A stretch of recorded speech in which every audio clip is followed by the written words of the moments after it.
Welcome to CPG Vibes. No scripts, just chat. I'm Alex Bear. And I'm Wade Yenny. Each episode is recorded live, and we talk all things food and beverage, and so much more. Feel our vibe and search for CPG Vibes on Apple Podcasts or Spotify, and make sure to give us a 5-star review. If you'd like to sponsor our show with your product or service, email us at cpgvibes100@gmail.com. Now, let's vibe.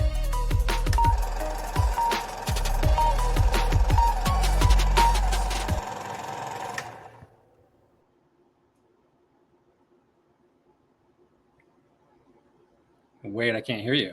That's because I didn't unmute myself. Alex isn't in my ear saying, remember to unmute. Welcome to CPG Vibes. This is going to be a fun episode. As if you've been tuning in, I'm Alex Bear, my co-host for several years, has decided to step back a little bit. And I went to the bullpen and called in my good friend, Gavin Konkel. Gavin, welcome. The first run. This could be fun. I'm looking forward to this. How are you? I'm good, man. I'm good. I'm super excited. Thanks for thinking of me for this. I know we talk quite a bit anyways, and I think there's some really cool things that we can do with this podcast and kind of elevate, evolve, educate, all that good stuff. So I'm excited to be here and, see what happens over the next couple months. Awesome. Well, we're going to get into it. We do have to touch real quickly on our sponsor this week. I've just got to find it. If you run a CPG brand and need design help, Creative Kaiju might be exactly what you're looking for. It's like having your own design team, but without the cost of hiring in-house. For one flat monthly fee, you can request as many designs as you need. Packaging, design, pitch decks, social posts, whatever. No contracts, no hidden fees, just fast, reliable design made for growing CPG brands. So I'm going to put the link here in the chat. And if you go to the link and type in CPG Vibes in the box, you'll get a 10% discount. So that's the sponsor. We're going to also be joined by this week's special guest sponsor, and that's Rich Nuts. We'll be talking to them here shortly. But I want to focus on Gavin. And Gavin, the comments are coming in hard and fast. Welcome, everybody. I see Hugh, Derek, Hank, Sean, Richard, Scott, Allison. There's a lot of people here. So I might miss some comments. Kenny, I'm going all over the place. But just some background. Gavin and I think, correct me if I'm wrong, I want to dive into Gavin's background in this episode and kind of give an overview. Everyone knows Gavin, but I want to give him an opportunity to tell his story a little bit and then touch on some topics. But I think, Gavin, you and I first connected, correct me if I'm wrong, was I at Jimbo's or Rouse's at the time? It was Jimbo's. Jimbo's. Okay, and what's really cool, I mean, I think I alluded to it in the post that I made regarding this, but Gavin, I'm going to let him tell you where he's from, but I'm a Midwest guy. Gavin's a Midwest guy. We'll let him tell a story. We both played in natural organic specialty retail, and now, former buyers or category leaders, executives, whatever you want to call it. And now we're on the opposite side of the desk. So I mean, this is really cool. The parallels with us are cool. We're only in location-wise about 2 hours apart. So that brings up some possibilities for in-person things and all sorts of stuff. But all that being said, Gavin, let's start with the beginning, where you're from and, where you grew up and how you got into this crazy space we're in. Yeah. Well, I grew up on a 600-cow dairy farm in Michigan, in rural Michigan. So my graduating class, I think we had 65 kids that graduated in my class. It was a 1,000-acre farm.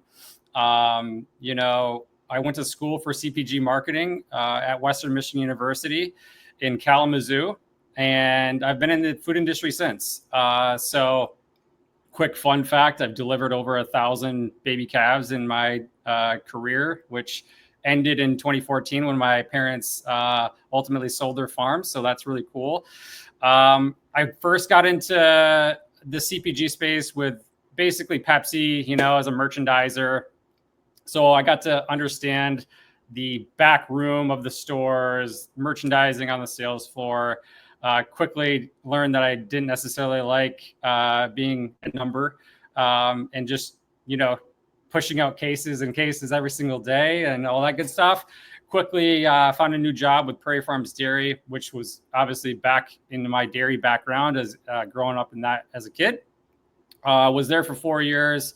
One of my accounts was Fresh Time, built a relationship up with Fresh Time, opened that East Lansing store, met my future boss at that store, interviewed, and that's how I got the Fresh Time category dairy frozen manager job. And that was when we had 14 stores, and was there almost 2 years and left when we had 54. So got to really nail down store openings, everything category management, everything broker related, everything back end data related, all that good stuff. Had some sales gigs in between, relaunched Earth Fare, worked my way up from a senior category manager there to a director to a VP, ultimately left after opening 27 stores in I think a year and a half during the pandemic. Which is honestly where we met, and Alex and I met. And that was in 2020. I remember that was my first post on LinkedIn, was taking the director of grocery job at Earth Fare after they had liquidated 55 stores. And it was about after 2 months after that.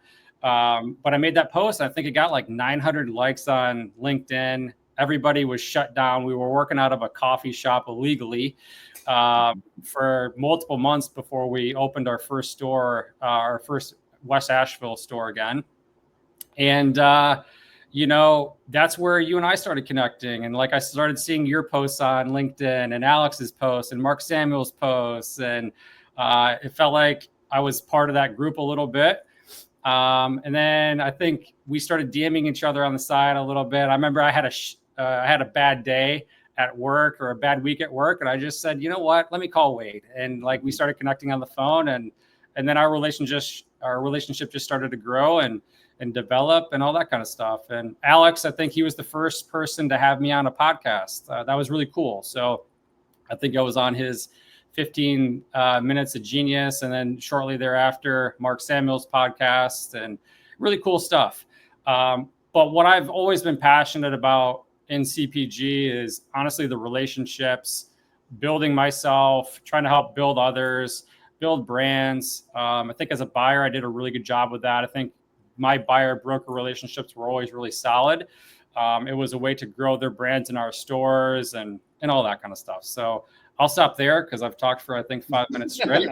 No, you did great. And, I think, as I alluded to, and not to be a sappy guy, and I can be, the older I get, I think the sappier I get. But, going back to Jimbo's, you're exactly right. We started connecting. It was like a long distance love affair relationship. And I think for me, over time, you've just become one of my confidants, especially in the CPG space personally, but also obviously in CPG. And I know when I was thinking about leaving for the fresh market, you were one of the people I confided in, and that's only grown over the years. And we're not exaggerating when we say we talk multiple times a week. Actually, I would be surprised. Definitely text virtually every day, and probably talk on the phone several times during the week. So it's great to have you here. And when Alex broke the news that he was going to be stepping down, you're the first person, truthfully, the only person I thought of. And so it's great to have you here. The story and I think we're going to get into this more. We're going to talk a little bit more about what you've done, what you're doing. But I think for the audience, love everybody that's in the chat, all the comments coming through. We really want to make this a community. It always has been, but we want to get back to those roots as far as making this community oriented. What do you want us to talk about? We've got some thoughts coming up for topics in future episodes. And so we're just excited kind of a reset, Gavin's introduction, and where we're going to take the show moving forward. But all that being said, Gavin, obviously the background, you kind of cut off and didn't talk, not cut off verbally, but ended the story or stopped the story with the side of the grocery side. But you've since the last 3 years have moved into the sales side, and for whatever reason you like to inflict pain on yourself and play in categories that are very, very tough, and namely the beverage category. So talk a little bit about that evolution, from moving from buying, what motivated you to move into sales, and kind of that evolution, if you will. Yeah, really good question.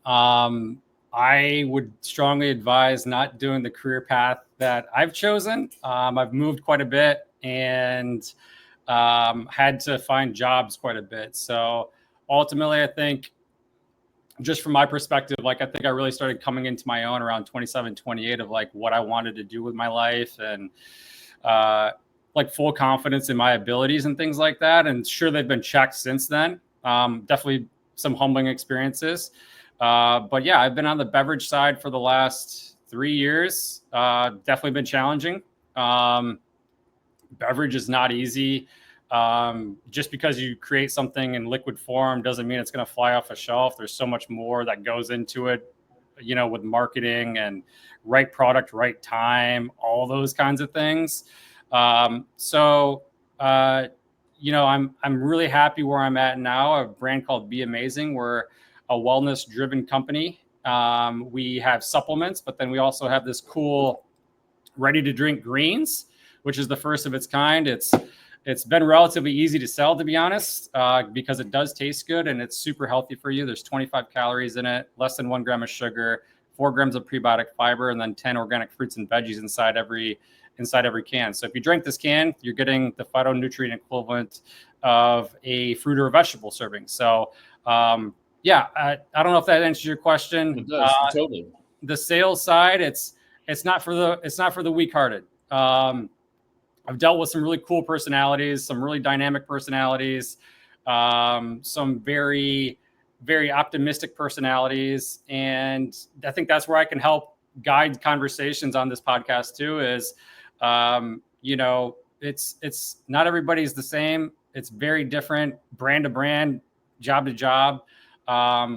Nothing's going to be perfect, but you have to make the best out of what you got. And if you're not happy, test your toes in other waters. That's what I would guide anybody who's, in the middle of their career trying to figure out what path they want to take.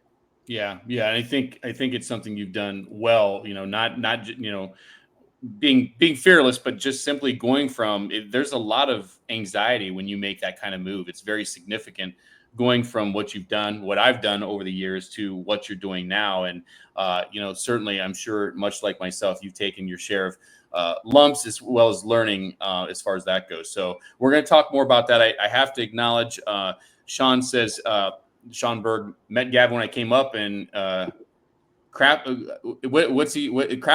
helped set up. So Sean, what I would do during the pandemic, because West Asheville was our very first store. This was June of 2020. We couldn't get anybody you're still social distancing. Like you were 6 feet apart. You were wearing masks in the stores, all that kind of stuff. So what I did is I leveraged the broker network of, merchandisers that could come, Unify to come to our stores and help reset them. Right. That's how we reset, I think, almost every single one of those stores when everybody was mask heavy. I mean, Wade, I think you remember this. Like, even when you were shopping, you were supposed to be 6 feet apart from everybody. And West Asheville was our very first store. It was we had a new leader who wanted things very, very specific.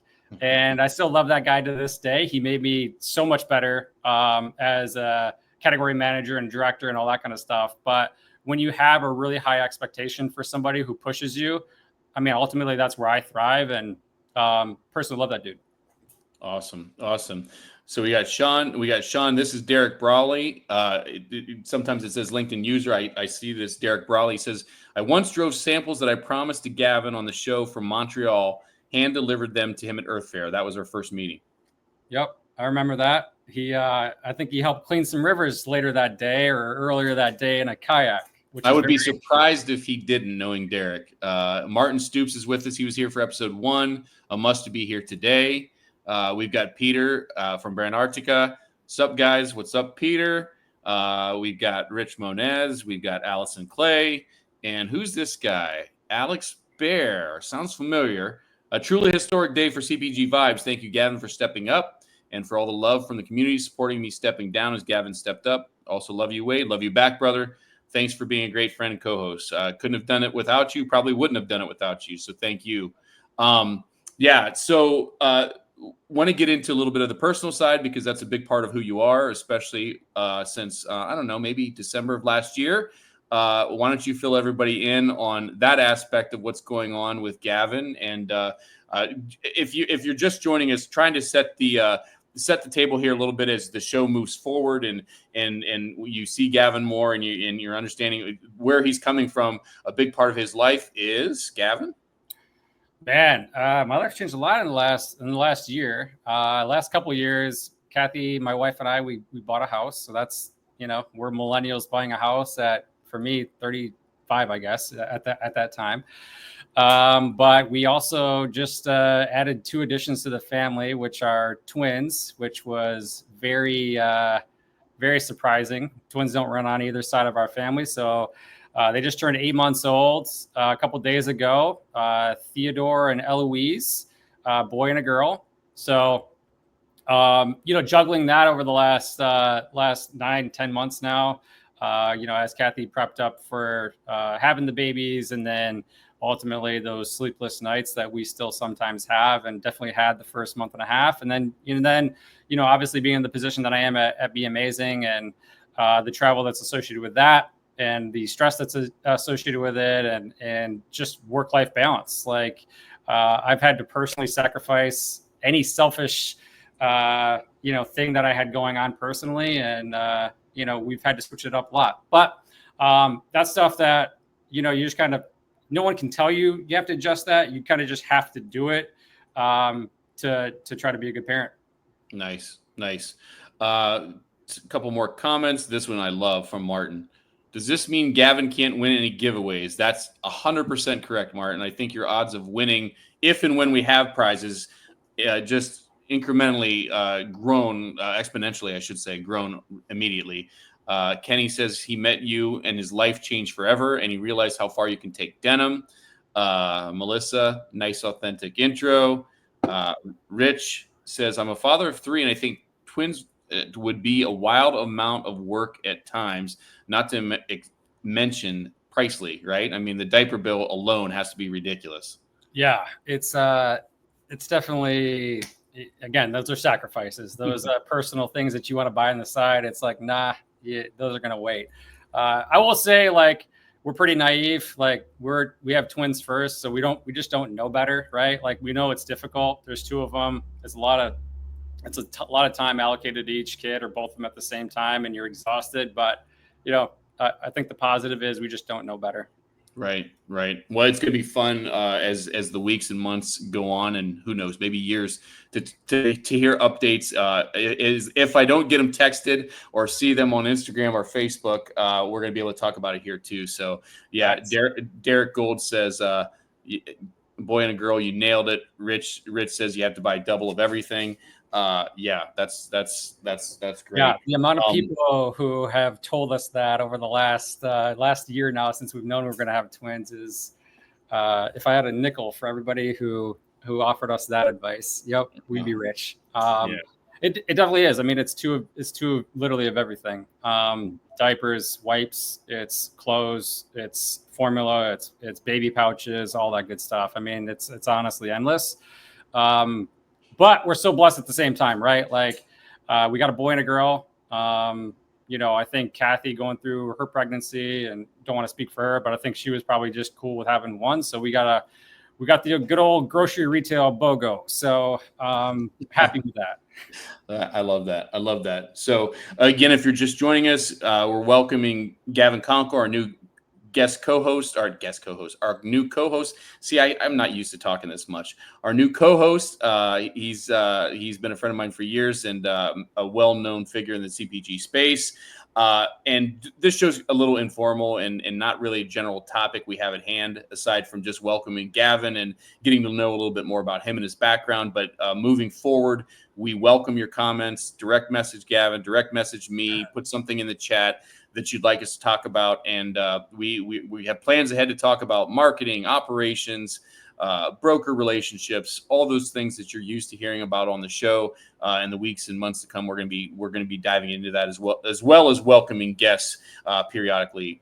This week, here in about 10 minutes, we're going to be bringing on the couple from Rich Nuts, and they have a We Funder campaign out there now, so we're excited to talk to them. Let's see, what else do we have here coming in? I just saw Rich's comment, and this totally went over my head, but it's like, yeah, 2 cribs, yep, expensive. Two car seats, yep, expensive again. And yeah, it just, you kind of forget about all those things. I think at the end of the day, again, we're so blessed that they're happy and healthy and all that good stuff. Kenny, no, I am not going to shave my head anytime soon, unless I start really fast depleting from a receding hairline standpoint. Well, so it's funny, the tagline for years, and you see it in the background here, is no script, just chat. And I said it's more hair, more denim is what the tagline is going to be moving forward, because those are 2 things that Gavin brings to the table. Allison says she wants to hear a little bit about Newtopia. Peter says, Gavin, you should check out Loop Apparel founder Go Wakamoto. Cool concept, kids clothing, subscription-based, sent in larger sizes and designs as the twins grow. So there's a pro tip right there. And when do the twins start taking super greens? That's a good question. Have they already? I think no, they haven't taken it yet. We're we're kind of strict with what Kathy's pretty strict with what she gives them. I fed Ellie some vanilla ice cream last night, which she absolutely loves. But I know we don't do that in large quantities. Cue the mom hate on that probably here pretty soon.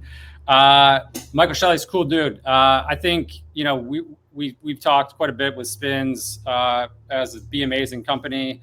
Over the last 3 months, we just signed up with a subscription with those guys, and we're really excited to partner with them. And I know I talked with you, Wade, about potentially having some type of Spins person on here in the next 6 weeks or so, just to talk about how Spins is so important to not only the retailer partner, but also the brand partner. I mean, especially for an emerging brand that's growing, they can help curate stories.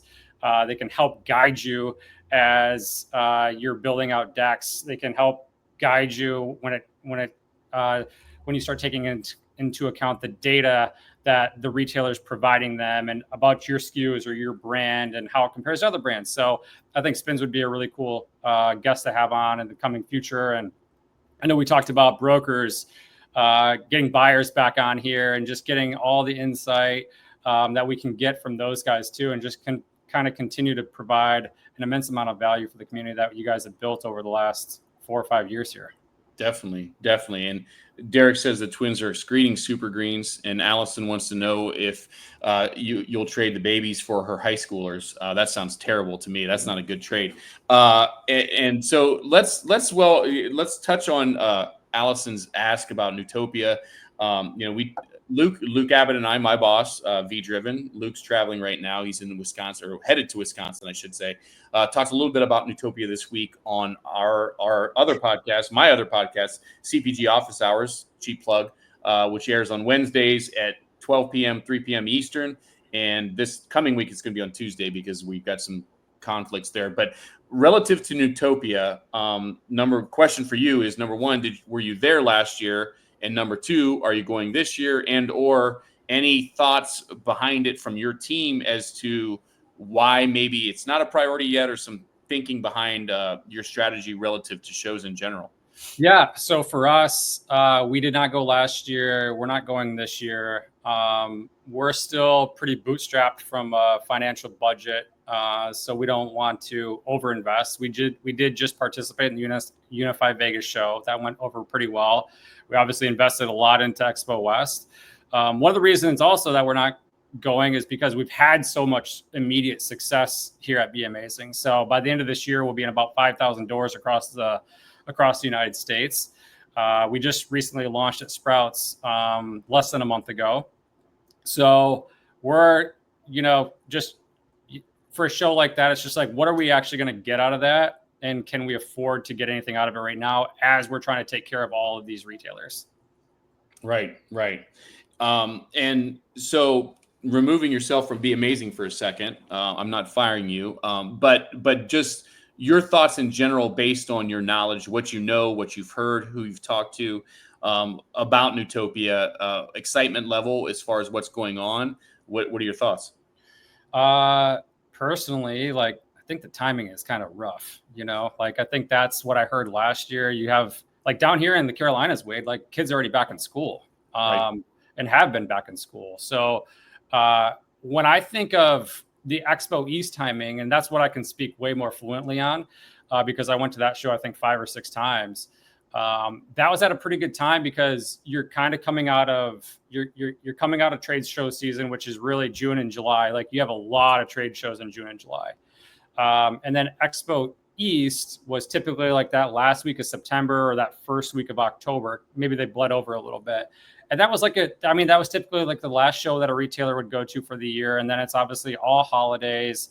You're seeing some maybe sneak peek stuff for early next year. But yeah, that was my kind of vibe. I think last year it sounded like attendance was a little light. It sounded like retailer attendance was light. And that's really what drives those shows, right? So if a brand is going to spend money, then the retailers there needs to be a heavy retail presence at that show. Because again, like, let's just say my brand as an example, we just went to the KeHE show, or we went to both Unify shows. It's just like, what more do we need to do at this show, right? Like, all of our customers, or most of our customers, went to the Vegas show, went to the Mohegan, and then went to the Lone KeHE show. And then obviously there's sweetened snacks, there's fancy food, there's nosh, all kind of sandwiched in between at the same time. So that's my kind of vibe on it. Great. No, that's great insight. And Derek says he misses Expo East, especially when it was in Philly. Robert, piggybacking on your spins conversation, he joined our podcast earlier. Thanks, Robert. Appreciate you being here today, too.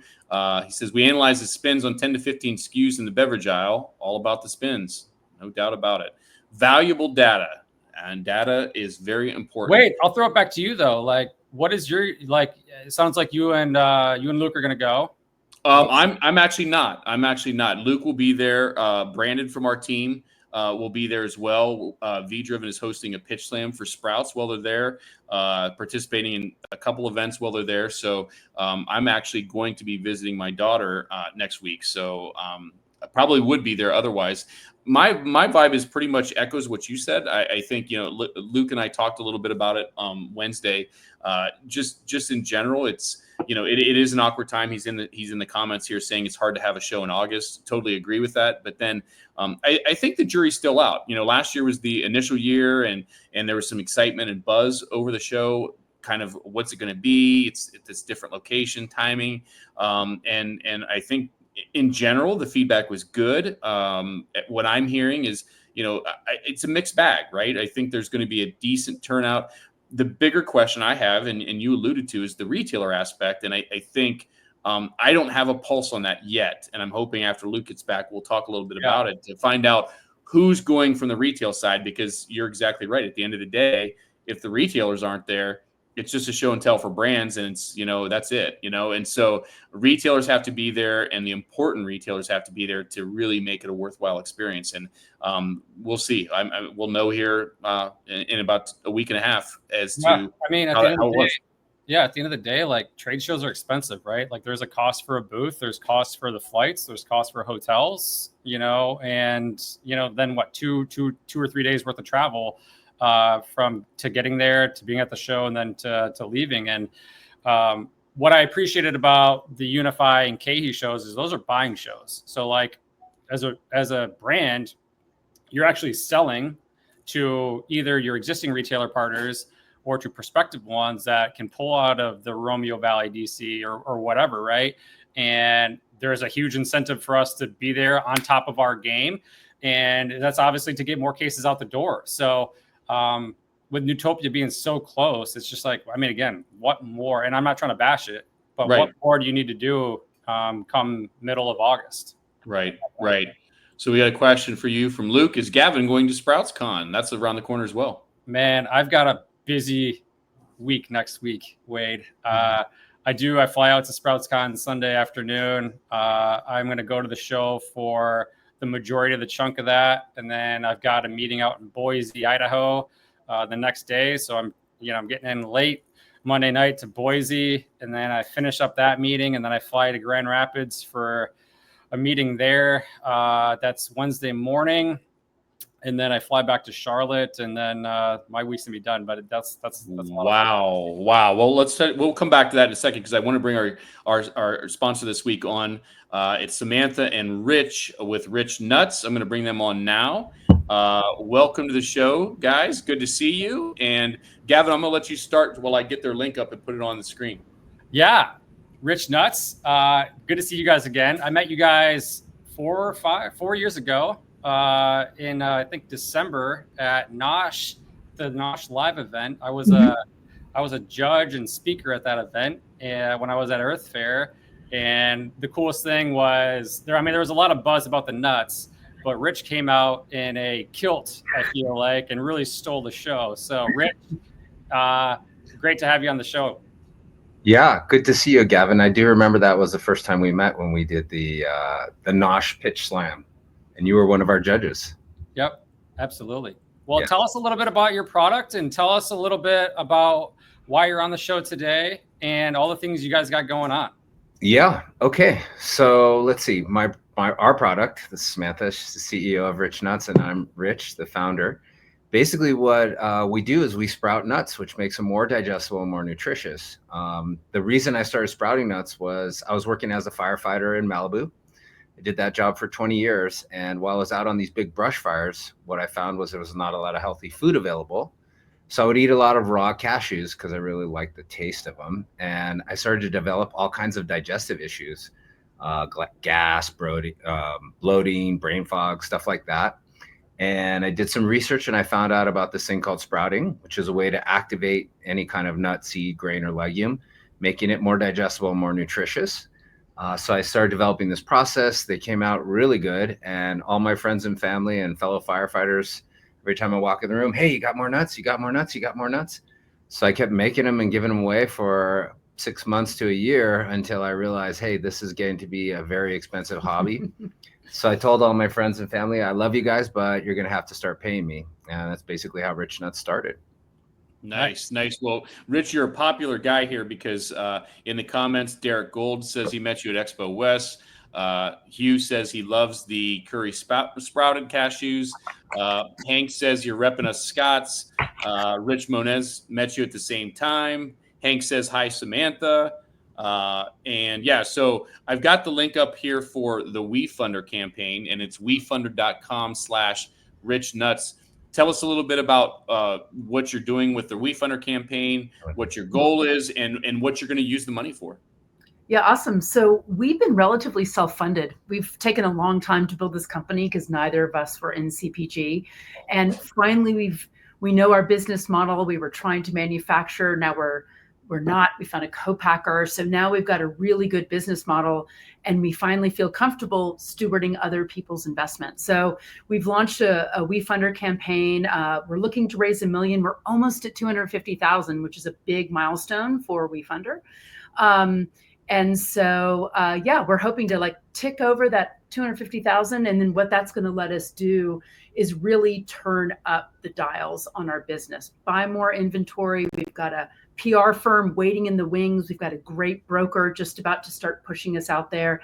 And of course, we're going to drive TikTok like crazy with this guy and his humor and looks and charm on TikTok. I think we're going to make it go crazy. And my kilt, don't forget. And his kilt and his swag that says, ask me about my nuts, which is, we actually just made some boxer briefs that are made out of bamboo that say, ask me about my nuts on them. They're pretty amazing. Nice. Well, Gavin, we could rock those. So the kilt, tell us a little bit about that. Obviously, it might be looked at as a gimmick, but if it gets attention, it gets attention, right? That's free advertising. So tell us a little bit about the history behind that and why you're using that in your, with your brand.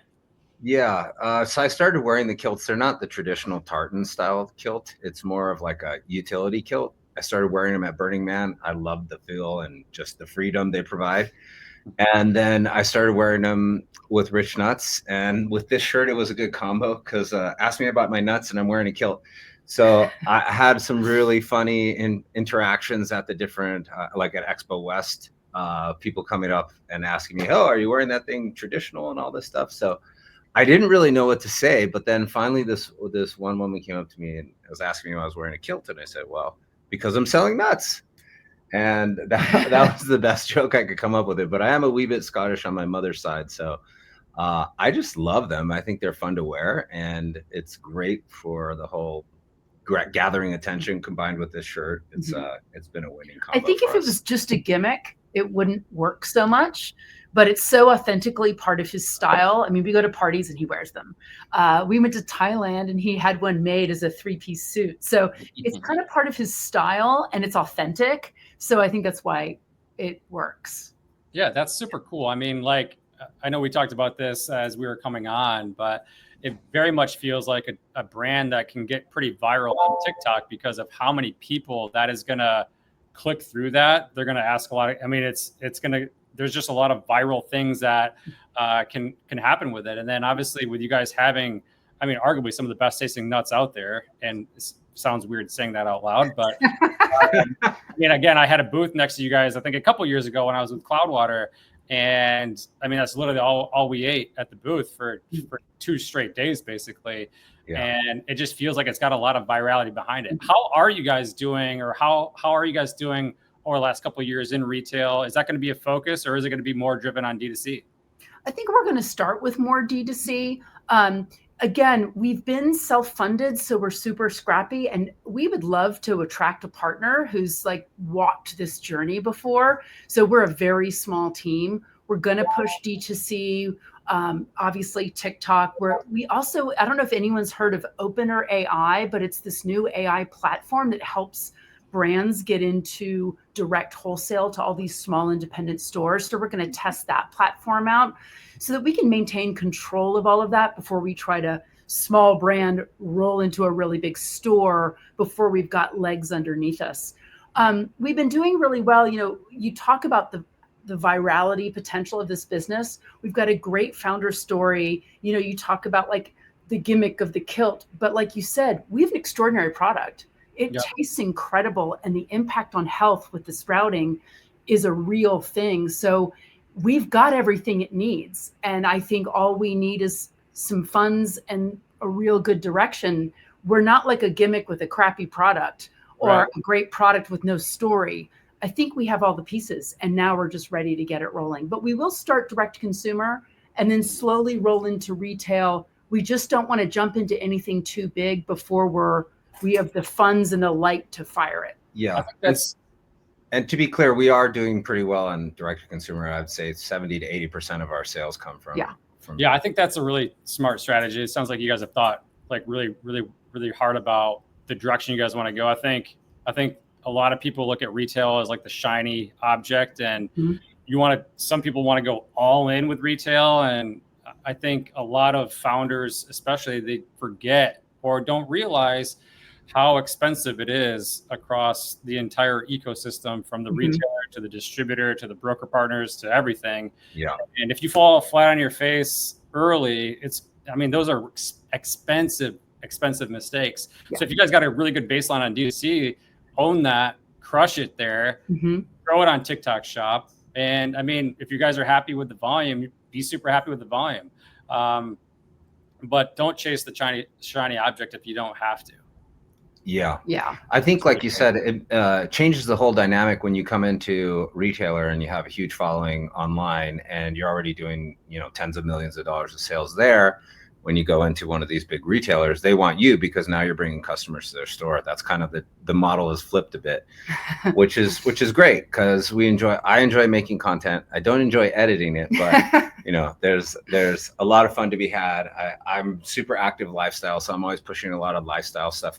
It's like, really, this snack was created for me to fight brush fires. So that means it's good for hiking, hunting, mountain biking, snowboarding, tennis, golf, like anything you want to eat something that's going to give you energy and not slow you down or give you any kind of tummy upset. That's what this is for. So just putting it out there more and more, like what the product is not only good for you, but it also tastes great. And I think that's the key for us. Samantha, before we drop you guys, what is the #1 selling SKU that you guys have? There's a combination of maple pecan and cinnamon walnut crunch. So people tend to like sweet better. These are only bathed in maple syrup, so they don't have a ton of sugar. But with our savory flavors, we hope we are going to encourage people to lean more into those savory flavors. And again, I'm sorry, I'm such a pitcher. Simple, clean ingredients, nothing crappy or junky in our food. But this one and the cinnamon walnut crunch are our two best sellers.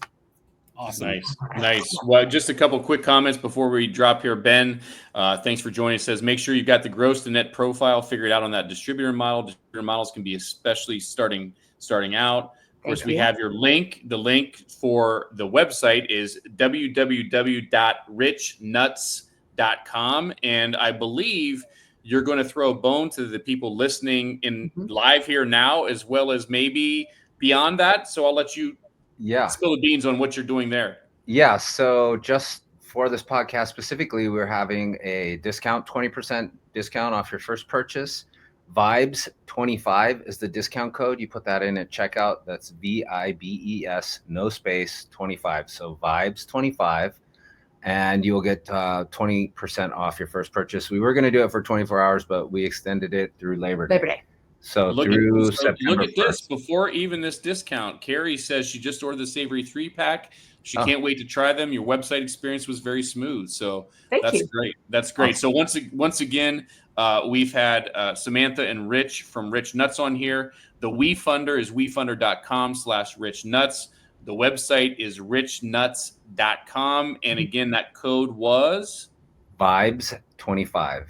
Rich Samantha 25, no space. Do you want to drop that in the chat too? Vibes 25. Yeah, Vibes 25, right? VI. Good to see you guys, really Gavin. Appreciate you. As Thank always, you both for joining us. It's been a pleasure. Take care. Thank you. Take care. Bye-bye.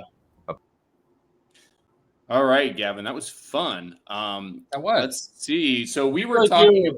They really do have. Oh, my favorite, and I didn't get into it because we were on a roll there, but I really like, and they're off. So this isn't a plug. This is me telling you what I like. I really like the sage. I mean, I could that one for me. I am opposite of what their sales say, and I like the savory flavors a little bit more so than the sweet. More, and that's just not me with their product. It's just in general. I gravitate towards savory versus sweet. And what are your thoughts?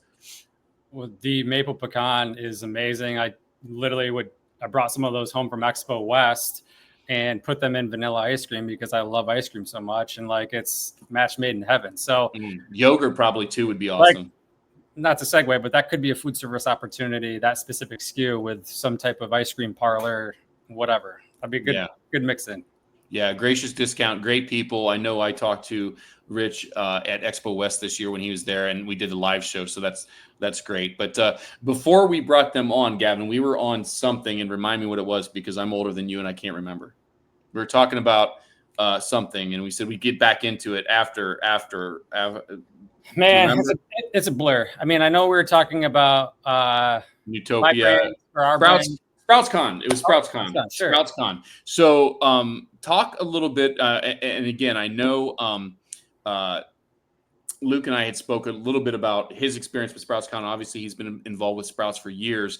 But first, my first question is, have you been to SproutsCon before? And secondly, your strategy or thoughts in attending, what are you hoping to gain out of it? If and kind of from a brand, Be Amazing, what are you looking for there? Yeah, so obviously we're so a couple of things with SproutsCon, and then I know I talked about this on you guys' podcast earlier this week, but we're also going to fly out to Sprouts and demo in their lobby at their corporate office. So one of the things that we're working on for this specific show is engaging with all the team members and educating and creating the educational one-pager of what our product actually is. So we obviously just recently launched the RTD greens in there. We have two of our super green SKUs that are powder in there as well, but it's all under the same wellness category manager. So our goal is to create fans of the products, help them sell better to the customers. We're already seeing a lot of repurchases through KeHE on an individual store basis, which is obviously very positive. But yeah, it's that education piece. And then this is confidential, but we may have some innovation for a couple of the Sprouts buyers at that show as well. So if we get the right buyer to pop up into our booth, then we'll take them out back and taste test something. Nice. Wow, that's fun. I did put your company's website here, shopbeamazing.com, if you're not familiar. And I'm not just doing that because Gavin's the new co-host, but I'm also doing it because I love the product. When Gavin first sent me samples after he joined, I got rid of them pretty quick. In fact, there was a little bit of a joke going on between Gavin and another friend of ours, and my samples were gone, I think, within the first couple days. And the other person, took a little bit longer. Let's just say that. But will remain nameless. So, okay. So we've got a few minutes left. I want to welcome Gavin. I didn't touch on earlier. If you want to look for the show, you can find it on Apple Podcasts, past episodes. Just search for CPG Vibes. We're on Spotify, YouTube. I think we're in episode 2 behind. Just it's CPG Vibes 100, or just search for CPG Vibes. You'll find all the old episodes. Going forward, as I mentioned earlier, we're going to be doing a lot more relative to the community with regards to education, with regards to topics that are on people's minds, like operations, spins, marketing, supply chain, you name it. We're going to talk about it. But if you want to suggest a topic for us, or even a guest, I'd ask to direct message Gavin, myself, put it in the chat. We'll be talking about it as we move forward. So, Gavin, what else can we touch on today? So we have a little bit of time. Something I really want to emphasize is the community that you guys have built is really cool. And obviously we're going to continue to try to grow that. But I know personally, for the stuff that I've witnessed on this show or been a part of on this show, like, I do want to give a shout out to Be Driven, because we use their deduction team and they do an amazing job. So for any early stage startup that needs help with KeHE or Unify or GNC or Vitamin Shop or whoever else out there, from a distributor standpoint, Be Driven does an amazing job. They comb through all of that. So would highly recommend at least a call if you're curious about that. It can save you thousands of dollars. There is no doubt about that. And then secondly, and we don't talk about this enough in the industry, but there's a guy on here from Vibrance Demos, Derek Gould, who does an amazing job. His company does an amazing job from a demo standpoint. I met him through this show, and we've partnered together on probably 50 plus demos at this point, but they're very impactful. And that's something that we'll talk about with retail velocity, brand velocity at retail, over the next duration of these shows, and how impactful demos can be. So I do want to give a shout out to Wade and Alex for having the community built to where we can network and take advantage of some of these companies that participate in these events. I appreciate it. And that was not a plug, but I really wish I had permission from Luke to talk about, you mentioned deduction management, which is such a hot topic. We probably could do a show on deductions and or deduction management. It might be very boring. But it might be, but it's at the top when I talk about this, it truly is the fastest growing area of our business for a reason, right? Because it's necessary. And I wish I'd asked Luke permission to talk about the recovery that our team got this week. I mean, it is monstrous. I don't want to name the company and I don't want to name the dollar amount, but I was astounded when I heard it. So that's a teaser. If I'm allowed to talk about it in the future, I will. I put Derek's website up here, vibrancemarketing.co, the demo company he referred to, Derek Gould. Luke is telling me I have permission. Oh, my goodness. So the company is a new client, and it's Chamberlain Coffee. And I'm not going to give the exact amount, but it was over 6 figures that we recovered for them. Was it a specific distributor, or was it a combination of distributors? It was a specific retailer. But I don't want to again, I'm trying to be, but it was it was huge. It was huge. I was like, holy smokes. Can you imagine that was how significant of a recovery that was for a brand? Obviously it's a big brand, but and Wade, like it is a good topic. And we obviously got 10 minutes, but it's like even $1,000 would be super beneficial, because a lot of these CPG brands, and I've been a part of them, like they need that money. They need to refund that money somewhere else within the company, or pay or help pay a bill. So if that's just obviously 6 figures is a ton. But when you're saving $1,000 a month, or that's $12,000 a year, like that's money that comes back to you and that you don't have to worry about. So and when I look at the ROI, and it's skewed, so but when I look at the ROI for what we charge, and it's an hourly service, it's not we recoup money, we keep a percentage of it. We're just simply charging our clients for the time we put in.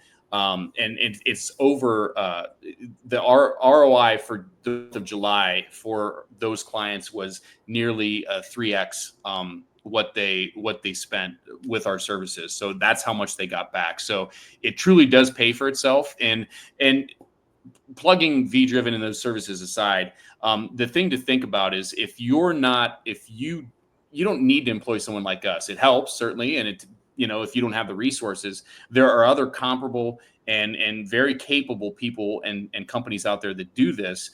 But minimally, you should have someone on your team dedicated to doing this. And if you don't have to have an outside service, you can do it yourself. It's just very tedious work. I know there's some automation that takes care of it.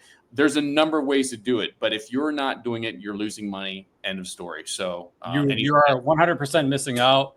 It could be a late delivery that wasn't actually a late delivery. It could be a fully shipped pallet that they said 10 cases didn't show up on, and they're billing you for those 10 cases. All of it adds up. And if you're in multiple DCs across multiple different distributors, like there are going to be mess ups. So take advantage of it, whether it's V-Driven or somebody else. I personally love V-Driven. They've done a great job for us.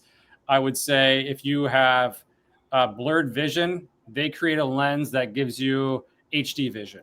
So it's very easy to read and in a very, very good format. Well, I appreciate that. I know Luke appreciates that. Luke, if we can capture that video, we should use that as a testimony. I want to touch on a couple more comments before we sign off into the weekend. Rich Monas, Rich Insights, such an amazing community. It helped to allow Rich Insights research to gain trust and grow. And I'm not just saying this because he's here in the audience and because he said what he said. If you're not connected with Rich, strongly suggest that you do so on LinkedIn. Follow him, his posts, at least for me anyhow, and I'm sure you, Gavin, because I know the way your head works, your brain works. The stuff he does with eye tracking is just, I geek out about it, and there's no pun intended. His posts are very insightful, and you can really see what's going on with categories, and just connect with him, have a chat. What he's doing with his company is really, really cool. And especially as we talk about AI and different things, where this business is headed, the work that his company's doing is just amazing. We got Derek, Sean, who says Derek's doing some demos for us now. Let's see what else we have. Robert, I'm adjusting double charges on pallet wraps right now. Too many brands miss the accounting. That's right. And like just touching on that too, it isn't the sexy thing to chase, right? Like I think a lot of founders, they allocate probably the majority of their time to putting business on and not necessarily looking at the potential misships or the fees that are coming back and all that kind of stuff. And again, it's very tedious. Even if you have an accounting team, it's going to be tedious work for them. So if you can allocate a certain amount of budget towards it, it's going to benefit you. If you just, like you said earlier, if you ignore it, like that $600,000 that Chamberlain saved. I didn't say I said 6 digits. Six digits. It wasn't that much. Wasn't that much, but it was 6 digits. It was. Sorry, I thought it was 600 or 100,000 plus. Anyways, regardless, that is a significant amount, and like that is super, super important. So, especially if you're a bootstrapped company, that those dollars add up. Especially if you're in a lot of DCs, there's just going to be a lot of errors in that. Right. Kenny says, been here since the beginning. Great to be here for this next phase. We wouldn't want you not to be here, Kenny. Love you, buddy. Peter, I got to tell you, where's Jeff at? I'm glad you're here, but where's Jeff? Tara, late to the party, better late than never. Thanks for joining us. This is a big one. Rich, if you have the link to the post, put it in the chat. He says, we're giving away some free work right now. If you know any smaller brands that want something done, check out my post from yesterday. So Rich, put that link to that post in the chat so people can check it out, and I'm sure you'll get some hits from that. Steven says you can't outwork broken math. And so, we're about to put a bow on this, and as much energy and excitement there's been about this episode, I've got a little bit of bad news to share in that we won't be here next week because I'm traveling, and Gavin has a busy week himself with traveling. He already shared he's going to SproutsCon, Iowa, Grand Rapids, and back home. So he's going to be a busy guy. But Idaho. What's that? Idaho. Boise. Idaho. I said Iowa. Idaho. It's an I, and it's somewhere where I don't know about. We won't be here next week, but we will be back in 2 weeks, and we do have a special guest that was already booked, and I'm going to wait to spill who that might be, so we can tease it out over the next 2 weeks. But we'll be welcoming someone to join us. Rich put the link in the chat. It's there. Check it out. I heard the word or saw the word free, so check it out. The link is there. Wait, I see some football talk here. I know. Go Birds. How are you feeling about your Browns? Yeah. TBD. TBD. I will say, Wade, I was very interested in the game last week. I actually watched all of Shadur Sanders. I watched him from start to finish until they pulled him out of the game. I was pretty optimistic with what I saw from him. It sucks that he got an injury, but I found myself rooting against him in the draft, and now I feel myself rooting for him because he fell so much. Yeah, it's going to be interesting, and I don't want to jinx it, but typically, if you're a Browns fan, the season's usually over about the second or third week of the season. So, as always, like I said, you can find us on Apple Podcasts, on Spotify. That's not changing. YouTube, we'll get the episodes uploaded. We're a little bit behind, but I'll get them up there.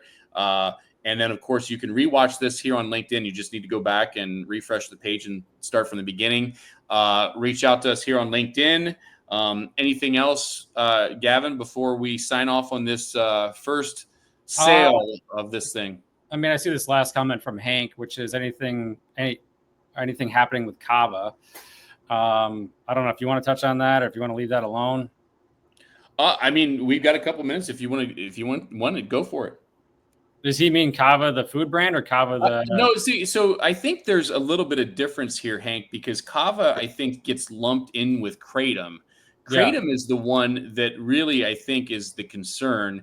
And the products we're talking or that are out there, it's the Kratom component. Kava, is out there and is okay. But I think the K's and sometimes some of these products have both ingredients in them. But what I've researched, what I know about the category and the products, the Kratom is the issue. Gavin, anything from your end?